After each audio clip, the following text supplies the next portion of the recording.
Terima kasih Anda masih bersama kami. Bagi Anda yang baru saja bergabung, kami hadirkan kembali 3 berita utama pada pagi hari ini. Tak penuhi syarat diversi, 16 anggota geng siap tempur yang masih di bawah umur segera disidang.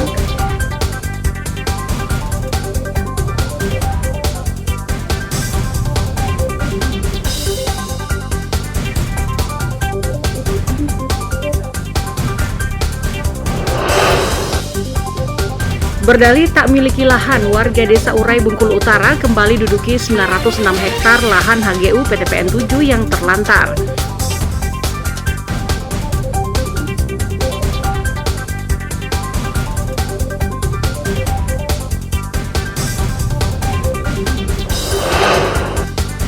Siasati harga cabai mahal, pemilik rumah makan di Kota Bengkulu stok banyak cabai segar langsung dari petani.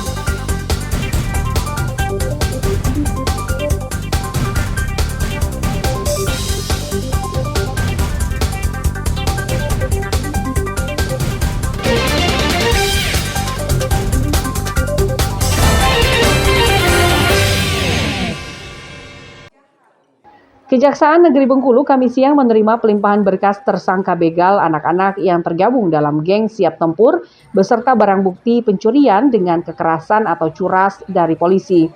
Total ada 16 berkas tersangka yang dilimpahkan ini. Mereka terdiri dari 11 pelaku anak di bawah umur, 3 orang dewasa, dan 2 tersangka lainnya juga di bawah umur, namun terlibat sejumlah kejahatan lain di luar anggota gengnya.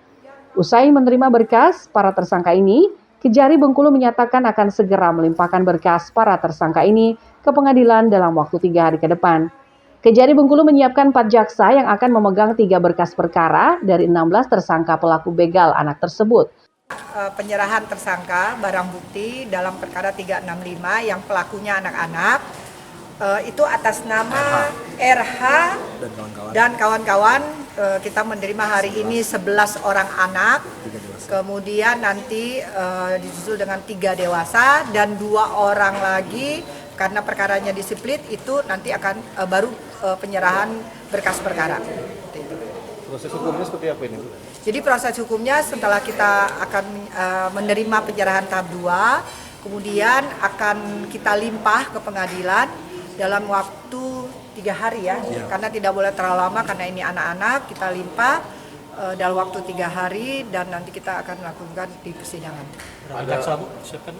Untuk ini ada 4 orang jaksa yang kita siapkan, masing-masing memegang perkara, berkas perkara.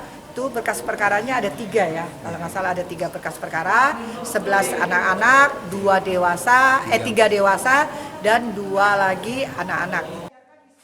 Meski mayoritas di bawah umur, namun dalam kasus ini para tersangka tidak memenuhi unsur diversi atau peradilan di luar peradilan umum. Hal ini dikarenakan pasal yang menjerat para tersangka, yakni pasal 365 tentang pencurian dengan kekerasan dengan ancaman 9 tahun penjara. Sementara syarat untuk diversi, yakni ancaman maksimal 7 tahun. Namun Kejari memastikan para tersangka tetap menjalani proses hukuman dan persidangan khusus pidana anak. Tim Liputan melaporkan dari Kota Bengkulu. Kejaksaan Negeri Rejang Lebong Kamis pagi akhirnya menahan mantan Direktur Utama Perusahaan Daerah Air Minum PDAM Tirta Bukit Kaba Orin Ratnowati. Penahanan ini setelah berkas perkara dugaan penyalahgunaan jabatannya dari penyidik Polres Rejang Lebong dinyatakan lengkap. Kepala Seksi Tindak Pidana Khusus Kejari Rejang Lebong Albert Napitupulu menyatakan dari hasil penyidikan tersangka ini diduga penyalahgunaan jabatannya sebagai direktur untuk memperkaya diri sendiri dengan cara membuat kebijakan pemberian tunjangan dirinya sendiri tanpa disertai SK Bupati sejak tahun 2018 hingga 2020. Akibat perbuatannya itu, keuangan negara dirugikan sebesar 440 juta rupiah. Jadi tersangka ini selaku direktur ya waktu itu, dia memanfaatkan jabatannya untuk menguntungkan dirinya sendiri dengan cara dia mengeluarkan memo untuk meningkatkan penghasilannya dan kemudian untuk dana representasi yang tidak ada dasar. Terhadap tersangka langsung dilakukan penahanan, Pak ya? Langsung kami lakukan penahanan untuk mempermudah persidangan karena dalam waktu dekat kami akan segera melimpahkan ini ke persidangan. Dari persidangan sendiri berapa JPU di situ? Untuk persidangan sendiri mungkin sekitar 4 JPU kita siapkan. Untuk tersangka sendiri dipastikan cuma satu ini aja apa masih ada? Hanya satu ini. Satu. Begitu dia menjabat, dia langsung mengeluarkan surat-surat yang tidak ada dasar. Nah, tujuan itu ya sebenarnya untuk menguntungkan diri, yang semuanya itu meningkatkan penghasilan dia secara yang mungkin kami katakan tidak ada dasarnya dengan dasar peraturan daerah tidak ada juga. Dia meningkatkan sendiri yang notabene di situ akhirnya meningkatkan menguntungkan diri sendiri karena otomatis penghasilan bertambah. Usai menandatangani berita acara penahanan, tersangka langsung dititipkan ke Lapas Perempuan Kelas 2A Bengkulu untuk menunggu jadwal persidangan di Pengadilan Tipikor Bengkulu. Rizky Mardani melaporkan dari Rejang Lebong. Pencurian sepeda motor yang menyasar rumah kos mahasiswa kembali terjadi di Kota Bengkulu, seperti yang terjadi di rumah kos di Kelurahan Kampung Kelawi pada Kamis dini hari.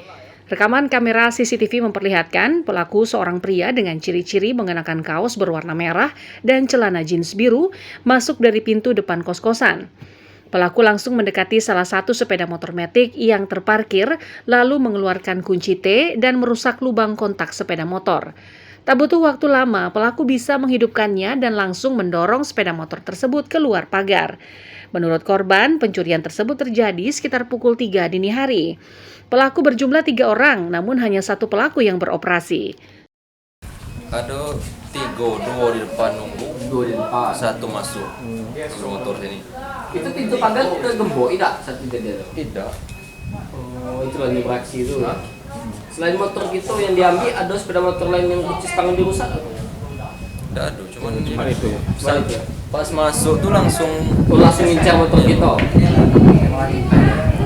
Kita jam berapa itu kejadian? jam 3. 3 dini hari. Ya? Baru kita tahu paginya.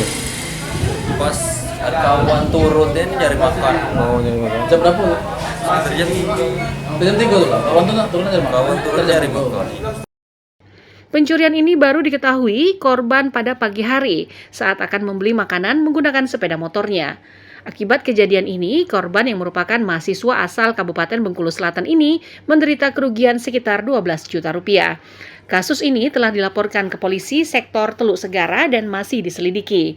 Tim Liputan melaporkan dari Kota Bengkulu.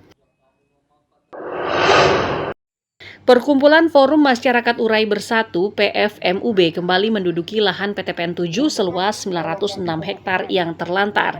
Ketua PFMUB Yasimun mengatakan tindakan ini dilakukan karena masih ada pihak lain yang beraktivitas di lahan tersebut. Selain itu, Undang-Undang Nomor 5 Tahun 1960 tentang Pokok-pokok Agraria Pasal 34 huruf E menyatakan hak guna usaha dihapuskan karena ditelantarkan. Beberapa hari memang mengosongkan lahan, cuman ternyata pihak-pihak yang lain tetap beraktivitas. Jadi sekarang masyarakat ini, seluruh kami forum masyarakat masuk semua mengaplikasi lagi lahan itu, membersihkan lahan tersebut seperti apa yang kami inginkan. Menanam taman pawaija, tanaman serta apalagi tanaman yang lain-lain mungkin kami tanam semua. Dikarenakan berdasarkan dasar Undang-Undang Negara Republik Indonesia nomor 5 tahun 1960. Itu pasal ayat 34 di huruf E, terlantar. Yasimun menambahkan mereka menggarap lahan tersebut selain karena lahan tersebut sudah terlantar selama 18 tahun, juga karena warga desa Urai sudah tidak lagi memiliki lahan yang layak, baik itu untuk permukiman maupun bercocok tanam akibat abrasi pantai yang terus meluas. Tim Liputan melaporkan dari Bengkulu Utara.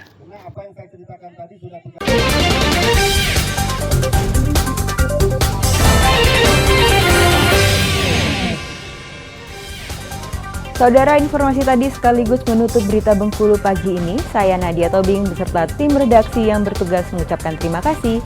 Sampai jumpa.